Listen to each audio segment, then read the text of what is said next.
Сәлеметсіңдер ме балалар? Бізде қазір математика сабағы. Тақырыбымыз қос теңсіздіктер. Пысықтау, қайталау сабағы.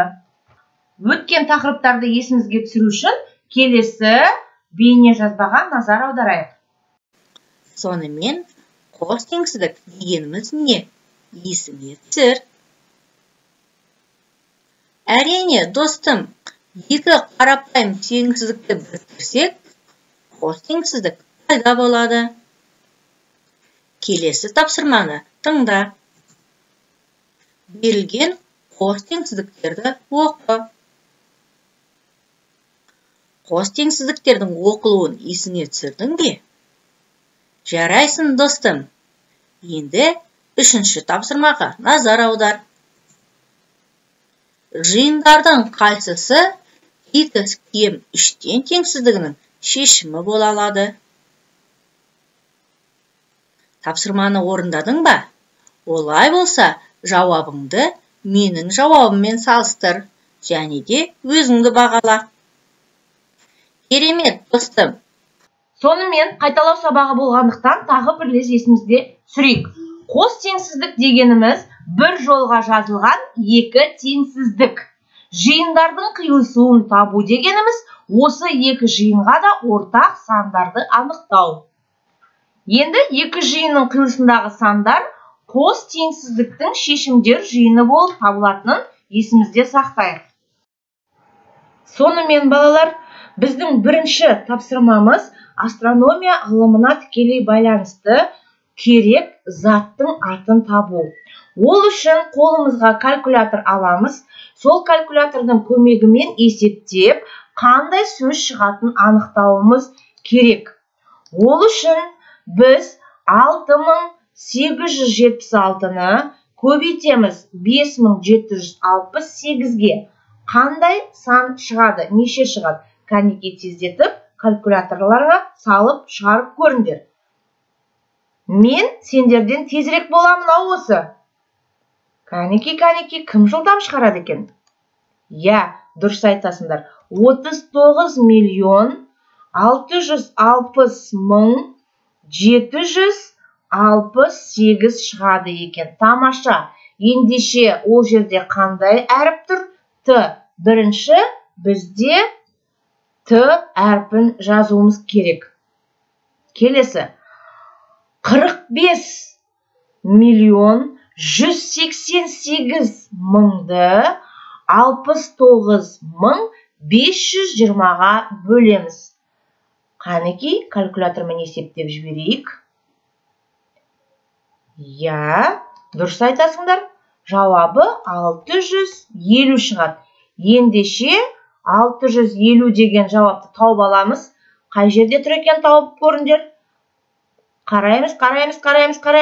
О, міне тұр екен 650. Ендеше мен соның астына жазамын. Қай әріпті?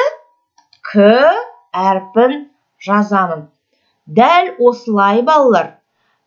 Біз барлық берілген тапсырманы есептейміз. Сол кезде сендерде мына заттың аты шығады.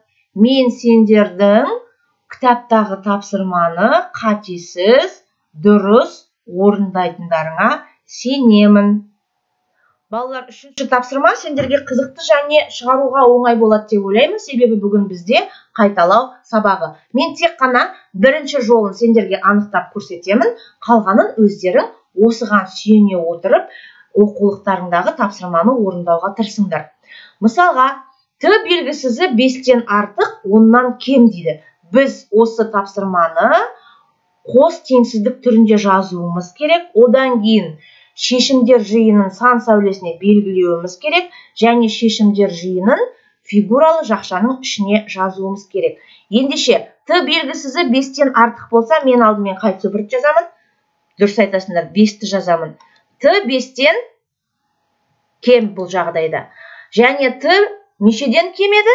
10-нан кемеді. Ендеше мен мына жерге 10 цифрын жазамын. Міне балалар, мен теңсіздік, қос теңсіздік түрінде жаздым. Енді қандай жиынның ішінде қандай фигуралар болуы мүмкін? ойланамыз. Т 5-тен артық, 10-нан кем. Ендеше бұл жерде болуы мүмкін 6, тағы да неше болуы мүмкін? 7, тағы да неше болуы мүмкін? Дұрыс айтасыңдар, 8 және 9 болуы мүмкін.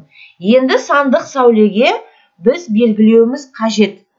Оны мен сендерге қазір сызып көрсетейін. Мысалға, егерде мен бірінші 0 белгілесем, одан кейін мен 5 цифрын белгілесем, одан кейін мен 10 цифрын белгілеу мүмкін.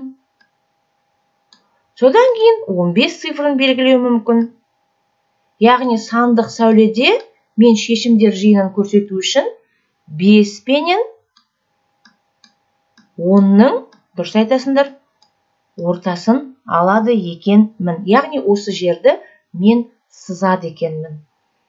Сендерге түсінікті болды деп ойлаймын, иә? Келесі өте қызықты тапсырма. Келесі тапсырмаларды өздерің жасап көріңдер. Балалар, математика біздің күнделікті өмірімізде жиі кездеседі екен. Соған келесі тапсырма дәлел болғалы тұр. Шоқ жұлдыздарға ежелгі заманда атау берген. Ертеде адамдар жердің солтүстік жарты шарында басымырақ тіршілік еткен. Олар аспан әлемінің өздеріне көрінетін бөлігін ғана бақылаған.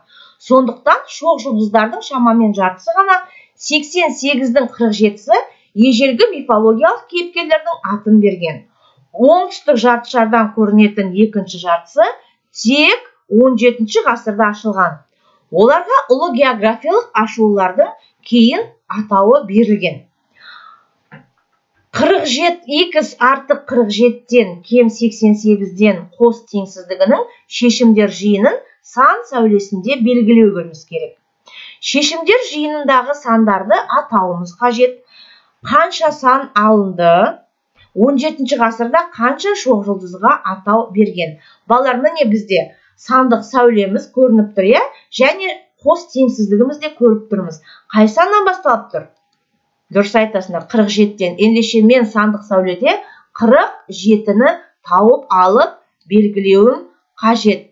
Және қай санмен аяқталып тұр? X-іміз қай саннан кем? 88-ден. Мен сандық сәуледе 88 санын тауып аламын. Сол жерге белгілеймін 88-ді. Және осы аралықты мен бағанағындай көрсеткендей белгілеп шығуым қажет. Сонда мен осы тапсырмада берілген сұраққа жауап бере аламын. Және астындағы шешімдің жиындарын атап көрсете алады екенмін. Жақсы, балалар, жарайсыңдар. Келесі тапсырма ол есептемей-ақ бөліндінің мәнінде қанша цифр болатынын анықтау. Бұны біз есептемей көз мөлшерімен анықтауымыз қажет екен. Сендер бұл тапсырманы оңай орындайсыңдар, себебі бөлуді, көбейтуді біз 3-ші сыныптан бері оқып келе жатырмыз. Келесі тапсырмаға назар аударайық. Қос теңсіздікті жеке екі теңсіздікке ауыстыр деген тапсырма беріліп тұр. А және Ә. Мен А тапсырмасын сендерге көрсетемін, Ә тапсырмасын өздерің жасап көріңдер. Келістік қой? Жақсы. Ендеше 10 кем X-тен X кем 30-дан қандай теңсіздік құрастырыла алады екен, біз ойланып көрейік. Ол үшін X кем нешеден? 10-нан. Тамаша, дұрыс айтасыңдар. Келесісін көрейік. Қандай құрастыра аламыз? Кәнеки? X, я, кем нешеден? 30-дан. Тамаша. Енді келесі тапсырманы сендер өздерің әні мұқият орындайсыңдар деп ойлаймын. Дәптеріңе осындай сан сәулесін сыз және көрсетілген сан аралықтарын белгіле. Теңсіздіктердің шешімдерін сәуледе қиғаш сызықтарымен көрсет деген тапсырма беріп тұр. Егер де мен бірінші теңсіздікті алатын болсам, менде 10-нан 30-ға дейінгі аралық бар, көріп тұрмыз, иә? 10-нан 30-ға дейінгі аралық. Ендеше мен осы екі аралықты дәптерде міне осылай сызып шығуым қажет екен. Сонымен бүгінгі сабағымыз бүгін аяқталды.